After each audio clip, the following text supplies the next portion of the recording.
Hey, it's Wally, and I just want to thank so many people, our potties, the people that listen to the radio station, for partnering together to make a difference in the lives of Ukrainian refugees. This thing over there is a mess. We're entering the 5th month of this, and it's just heartbreaking to see what people are going through and how they're having to live.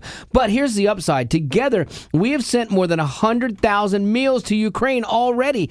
These meals are being distributed by 3,500 pastors who are risking their lives every day to minister to these families and get them the food that they need. So if you've given, thank you so much. Now, we're down to the last couple weeks of the month, and how cool would it be to up the ante here and send another 50,000 meals by the end of July? I know it sounds like a lot, but at 25 cents a meal, that's not a lot, and a little bit from each of us can go a long way. I know I've already done my part because I'm never going to ask you to do something I won't do, but think about it. $100 sends 400 meals, and then if you roll that out and do $500 or $1,000 gift, imagine the impact that you're having. So if you want to get involved, you've seen all the hardship and the heartache and thought, man, I wish there was something I could do. This is something you can do. Just join us by texting Wally to 91999. That's Wally to 91999. And the cool part of this is, man, you get to be the answer to a mom's prayer as she's wondering how she's going to feed her children. Again, text the word Wally to 91999. Welcome to the Wally Show Aftercast. Those things we did not get to during the course of the show today. We even just did a little troubleshooting. But when I say we, I mean Gavin. We were having a problem with a piece of gear here. And Betty was like, well, we should probably get the engineer or Steve, who's really good with this stuff. And then Gavin stepped up in a big way and solved the problem. Because otherwise, this Aftercast was going to sound really, really bad. Or we're going to have to do it a whole nother way. And Gavin, you just troubleshot that. You came in clutch. Yeah. I'll even use your language. Just did my job You today. know what? Not all heroes wear capes, and you showed up in a big way. That was really good, man. I would not have thought of that. Well, so appreciate it. Nicely done. I was just figuring, we got to buy a new computer. Yeah, You know? I know. It would be in my head. It would be lovely to just for that to be the problem, but I love that it was just one little button. Yep, there you go. I don't always think of the simplest thing first. Like when I'm troubleshooting or problem solving, I always think it's the biggest, worst, most expensive problem. And I do that with life. I look at everything like that. It's always the biggest, most worst. And then a lot of times you go, oh, I guess really this was kind of simple and it really wasn't that big of a deal. Yeah, and sometimes I get a little bit annoyed when we have an issue and then we say, hey, can you guys come look at this?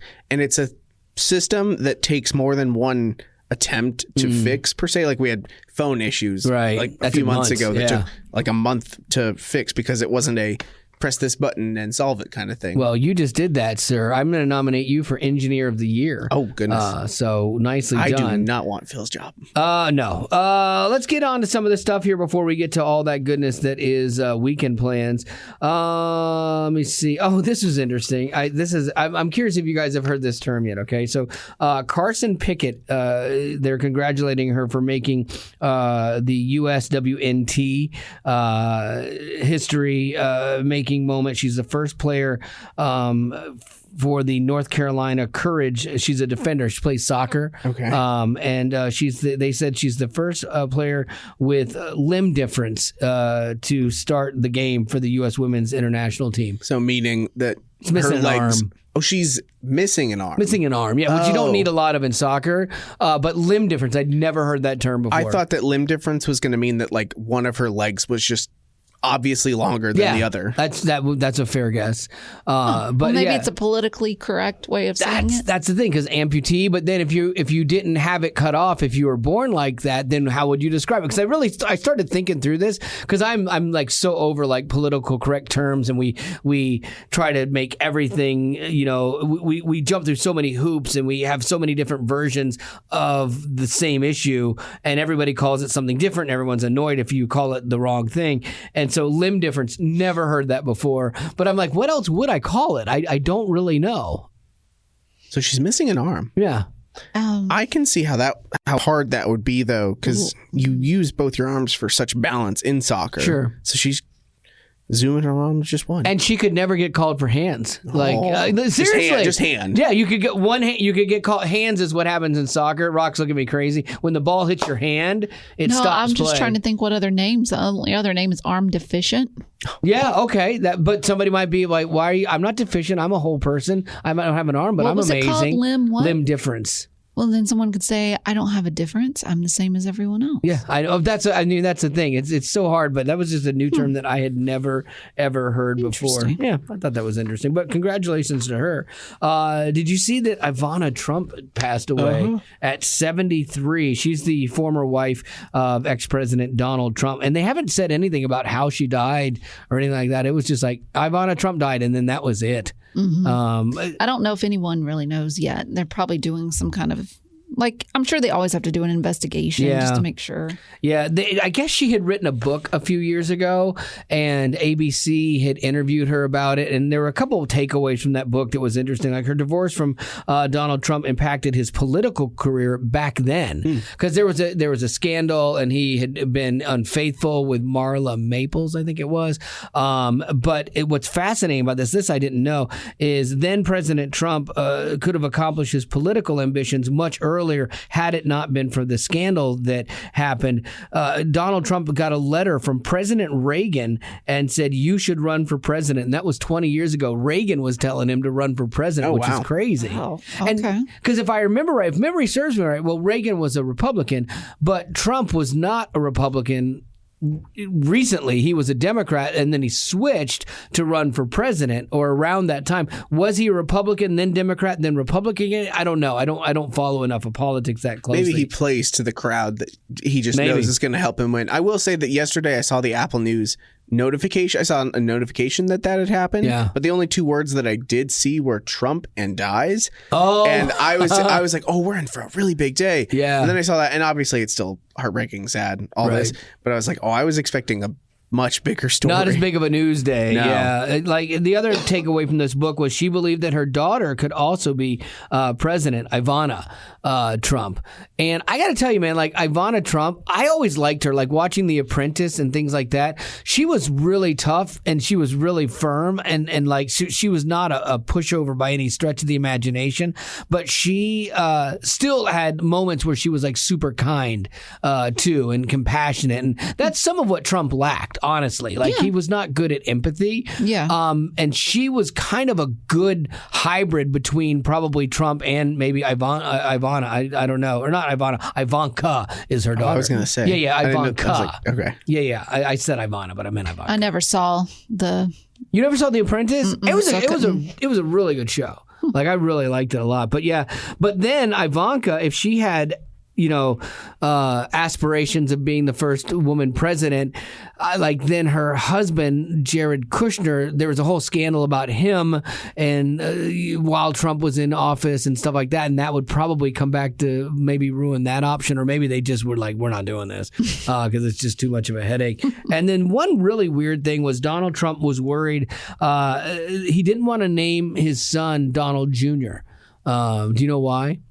Because he didn't like his own name? No, he was worried his son would be a loser. That's what he said to his wife. That's what she wrote in this book. Oh, and then it would reflect on him. Negatively on him. Oh. He was worried his son would be a loser. Wow. Yeah, and that's an interesting mindset. I'm not like, and she's like, that's crazy because we don't know what he's going to be. He could be amazing, but you're already so concerned about your image, and your son tarnishing that. And it makes it sound like his love is... Conditional, yeah. But he ended up naming his son Donald Jr., and he was also on the show. And then you had Eric, who just kind of showed up a couple times. Like Eric's like, "Hey guys," Eric is the I think the fun son that they didn't talk much about.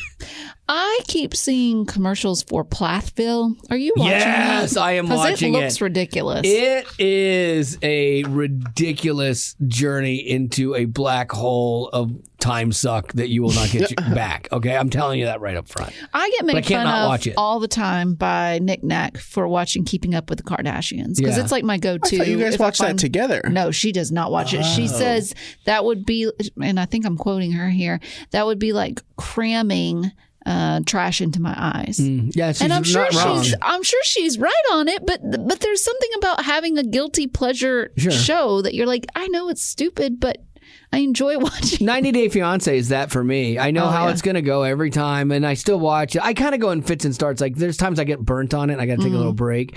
But that show is a guilty pleasure. But Plathville Platteville, you want to multiple times during each show crawl into the TV and smack one of them. Like you want to. You're like, you are ridiculous. As in how? Yeah. What's this whole show about? Self-absorbed, whiny, just out of touch. Like, Isn't it a family of like 6 kids or something? And, Yes. and they were raised almost Amish or something, and then they go to super the normal conservative homeschool kids, and the wife and the mom and the dad are like uber conservative, and they protect them from everything. So they raised them on this farm, kept them out of everything. The kids didn't know anything pop culture wise. So then they had like a rebellion kind of thing. They really only focus on the top oldest 3 kids. Ethan left and will not talk to his parents. Like it got that bad. But he married a girl that there's so much drama. She came from the same background, but she drank a little and wanted a tattoo, and it just was like boom. Ooh. And so the mom and this girl clashed, and it put a rift between them No. that is just now starting to undo in this final season or this new season. But then you've got Who's the girl with the purple hair? the dad issue hair. Yes. Oh gosh, come on. I'm drawing a blank on all their names. Ethan. Mariah is the blue-haired girl. Then you have I guess they focus on 4 of them. Then you have the really religious Lydia, who's like super sweet, and you're really wanting her to escape this family, because she's really kind. And then you've got Micah, who wants to be a model, and he Could he do it? Oh, he's good looking. Oh, yeah. He's jacked. And like my wife said, she goes, he's one of those guys that's like really good looking until he opens his mouth to speak. And then he gets Is he dumb? super ugly. Yeah. He's not very smart. But it's kind of like, again, it's this whole thing of them finding themselves and coming of age and the drama between the parents. Now it's gotten where it feels really, a lot of it feels forced and scripted, the show. Like the first couple seasons were a little better. But there is an interesting thing. I don't know if you'll watch it or not, but the mom and dad now in this last season, their marriage is falling apart. Oh no. No. Yes. And so Say it isn't so. But see, all the kids are like, wait, you told us all the time, save yourself for marriage and do all these things and you're never getting divorced. And now the mom is losing her mind. The mom's like, I just need to find myself and I've lost myself. I know. The mom is driving me nuts. The dad's creepy. I'll give you that. But the mom's driving me nuts in there. The hypocrisy of it is palpable. Hypocrisy. Yeah. So anyway, there you go. That's Platteville in a nutshell. It's That was tough. crazy. It's tough watch. But I still Here do. you are. But here I am knowing all of it, So yeah, it's a guilty pleasure watch for sure. Did you know any of the urban legends of different songs, Lady Rock, from back in the day? Like remember Roller Coaster of Love? You know that song? Mm-hmm. Roller Coaster. Did you know the urban legend associated with it? There's a scream actually on the recording, and the urban legend has been that scream was actually captured while they were recording, and it was a lady who got murdered, and they captured her scream, and that was what has been the story circling that song for years. Do you think it's true? No. Okay, you're right. It's not true at all. That's actually the keyboard player's like, what about the Hotel California by Eagles? They say that song is inspired by Satanism. Have you heard that? No, I heard it was that they wrote a song because they just wanted it to be the weirdest. Like, there's no solution to it. It's just a weird song, kind of like the Twilight Zone. They wanted to base it on the Twilight Zone. But it has to do something with, like, the world's, not economy, but I don't know. Like, it's more political. I was always told that it was the Devil song. That and Stairway to Heaven. That's what I was told in my Christian school the whole time. Like, yeah. But yeah, Don Henley said it's about the excesses of American culture and the uneasy balance between art and commerce. I don't get any of that. Like when I listen to the song. Deep, man. That's heavy. I don't get that. I still get Satan. Let me see. And then Phil Collins. This is what I hadn't heard. Maybe you've heard this story that In the Air Tonight was written. I can feel it coming in the air. Gavin, you know that song? I do, yeah. I'm always amazed by the things you do and don't know. I know. And so after seeing a man fail to save another person's life, because it's like, if you told me you were drowning, would I lend a hand? And so he used that song to call the guy out. And so do you think that's true? No, it's not true. Absolutely not. No. It's funny because I buy all this stuff. I'm like, oh, that's plausible. Supposedly, Phil invited the guy. The part of the thing is the guy invited the guy to a concert and shone a spotlight on him during the song's infamous drum break. That's the one that's like, but none of that ever happened. He said it was a song inspired by anger and bitterness and hurt that he was feeling after his wife left him. Well, that's sad. Yeah, I mean, I think anybody could. All that checks out way more than the other ones. But the other story seems a little more fun. So, what do you got, Lady Rock? Thanks to his new show on PureFlix called Live and Local, Dave Coulier is making the rounds in the media world, doing all the interviews, including the one he did here, which you can see and listen to when you text Dave to 91979. You can hear the interview between him and Wally. But in a different interview with another source, Dave was asked about his relationship with rock goddess Alanis Morisette. Oh. So I didn't know this, but it turns out the two dated for 2 years. And when they broke up, rumors started flying that her hit song You Ought to Know was about him. And I'm here to remind you of the mess you left when you were. I had totally forgotten. She's angry. I had totally forgotten that he had dated her. Yeah, and if so, if this song really is about him, the song depicts a totally different character description from the Dave All America knew, based on his Full House character, Uncle Joey. But here's Dave. He's talking about when he first heard that song and what his thoughts were on it. I start listening to the lyrics going, oh, no, I can't be this guy.